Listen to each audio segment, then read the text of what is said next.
Okay, so let's talk about Monstrosity. Not gonna lie, when I first started out Ninjago Monstrosity, I thought it was some random side story, some random spin-off, like the mech shots, but nah, this one actually matters. So it's basically what happens right after the merge to Kai, and in Dragon's Rise Season 1, Lord kinda spoke about it. The merge. Kai woke up on an island that didn't exist before. He worked his way through some strange kingdoms to get home. So Kai's basically in a world full of monsters, and he's completely on his own, with no one to help him. And the way Monstrosity looks, it's so cool. It's not like the normal Ninjago where everything's bright and colourful.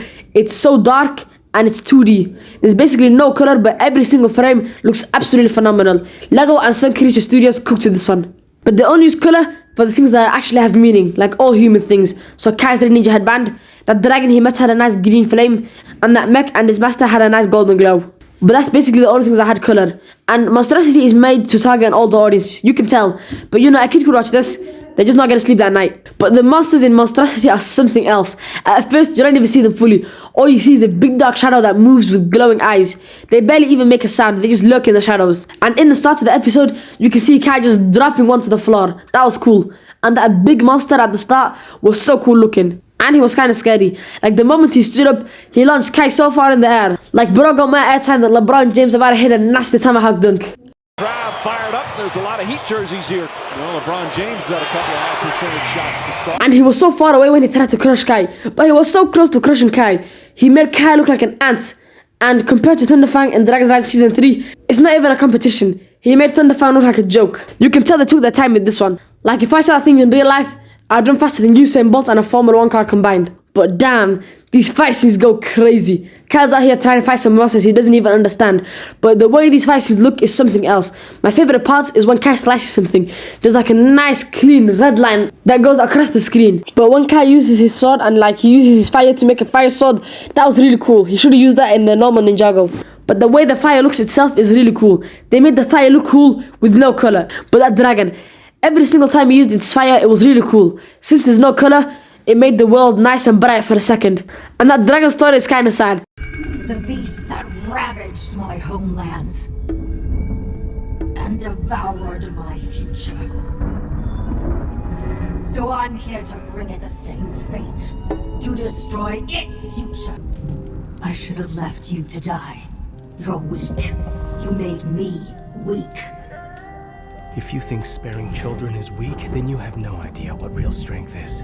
Good people do not last very long here. It's impossible to survive in a land of monsters without becoming a monster yourself. And that mech story was also kinda sad. Master, you survived. Oh, now I remember. I'm sorry. He was a master of fire too? Yes, my creator, a great teacher. The strength of his power was matched only by the strength of his heart. He noticed that people entering this cave of change were not coming back. We came for them, but only found. This creature.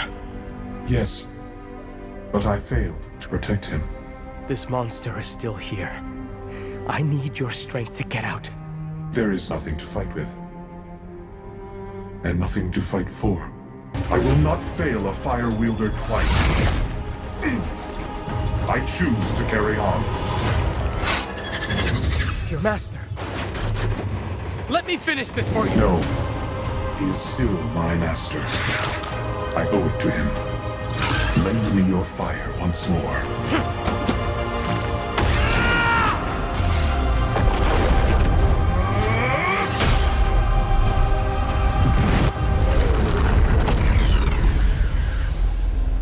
But in the end, it was kind of sad to see the mech sacrifice himself. But it was Kai that gave him hope in the first place, so it kind of makes sense. But this is probably the lowest Kai has ever been. You can see how bad he wants his friends back and how bad he really wants this to end. But the voice acting by Vincent Tong made this actually believable. Bro cooked. But Kai is probably the most iconic character in all of Ninjago. Ninjago Monstrosity is cool, but I only got one problem. It's way too short. It was 15 minutes. 15 minutes is good for one episode, but this was 3 episodes. So that's 5 minutes one episode.